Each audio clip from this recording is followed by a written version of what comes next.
Hey guys, this is problem 20 of 21 on the final exam review, or problem 9.3.19. Anyway, I'm going to work it out for you just so you can see how to do it. So let me just jump into it. According to a survey, people in a certain country ate an average of 209 meals in restaurants in 2001. The data in the accompanying table shows the number of meals eaten in restaurants as determined from a random sample of people in the country in 2009. Complete parts A through D below. You can see I already did part 1, and you can also see that I already downloaded the data set, which I have over here. I did that just by clicking on this icon and clicking open in Excel, which I think most of you already know how to do. Anyway, so the first one is determine the null and alternative hypotheses. And the way we do this is we have to read the question carefully. Okay? So in this case, it says that we believe, or that our survey we've taken in the past, there was an average of 209 meals eaten. And so our null hypothesis will be that it equals that average, so that as we look at this new data set, we would expect that our average would also be 209 within a certain range of error. Okay? And so the alternative hypothesis would be that it does not equal 209. There's no lesser than or greater than. Instead, we're saying the mean of our population was 209 according to this previous survey. We're now going to take a sample and see whether or not the mean is still 209. Okay? So null hypothesis is that the mean equals 209, and the alternative is that the mean does not equal 209. So the second step is for us to calculate our critical value. Our critical value is sort of the point at which we are going to reject the hypothesis. Remember, we have an alpha of 0.1, which means an error of 10%. And since we're looking on either side of this mean, we're saying if our mean of our sample set falls within this error range, then we can accept that the data set here is close enough to the average to say that we're not going to reject that null hypothesis. So we're going to find a critical value that's in essence going to tell us if our mean of our sample set falls below that critical value or above the critical value, then we can reject the null hypothesis. So to do that,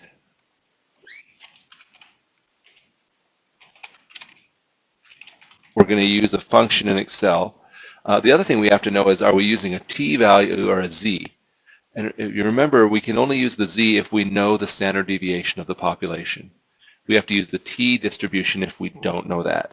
And we don't. We're given no information in this problem about the population standard deviation. So we'll use the t-distribution. We'll use the function t.inv.2t. And the 2t stands for two-tailed, because again, if anything falls above the higher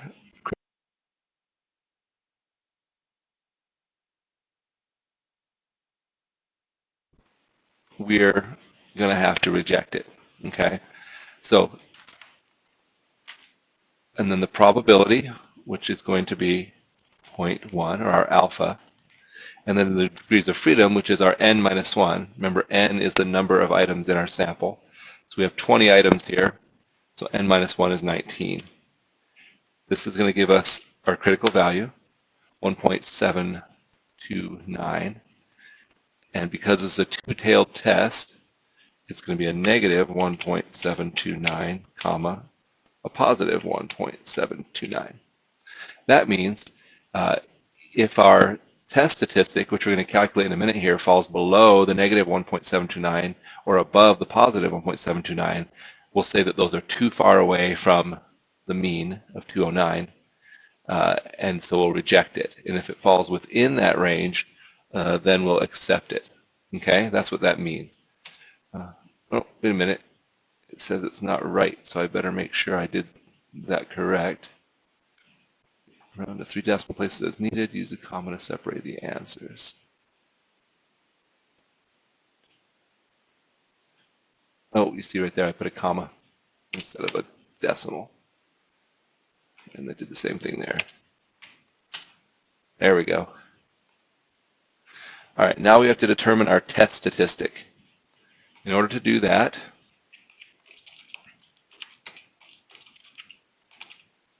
we need some information.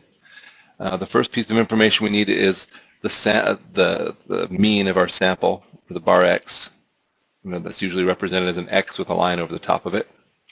All that is the average of our sample set.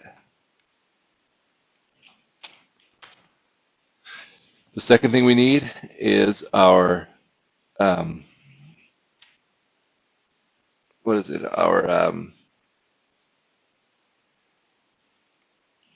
mean of our sample set according to our null hypothesis. According to our null hypothesis, the mean of our sample set is 209. The third thing we're going to need is our S, which is the standard deviation of our sample set. We use .s because it's a sample. And finally, we need our N, which is the number of data points in our sample set, which is 20. Okay. Once we do that, we can calculate out the test statistic. It equals the bar x minus the null divided by the S divided by the square root of n. And there's our test statistic, negative 0.13.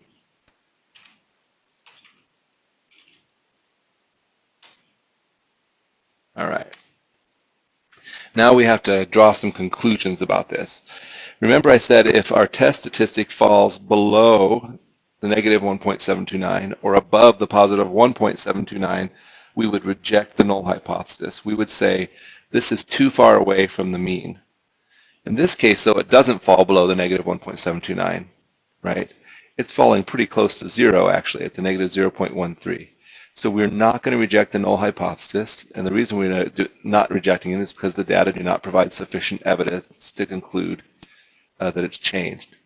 The second option it gives us for do not reject is that the data does provide sufficient evidence, and of course we wouldn't choose that. You wouldn't reject something because the evidence is there. Okay. All right. Now it tells us to use technology to determine the p-value for this test. So we're going to do that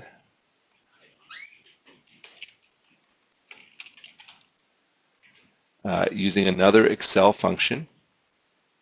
Okay. And this one's going to be t dot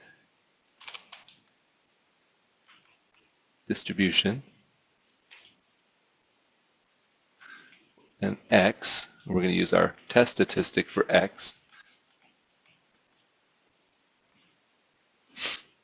comma, the degrees of freedom, which we know is 19, or the n minus 1, comma, cumulative, which is true. So there's our p-value. Now that's a one-tailed p-value, and so we have to multiply that times 2. Whoops. We have to multiply that times 2. So what we're saying is, what's the probability that the data, when we do this one here, lie to the left of negative 0.13, and the probability is 44%.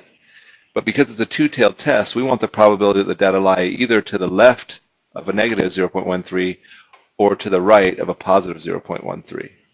And so the total of that is 0.89664. So this can be 0.897.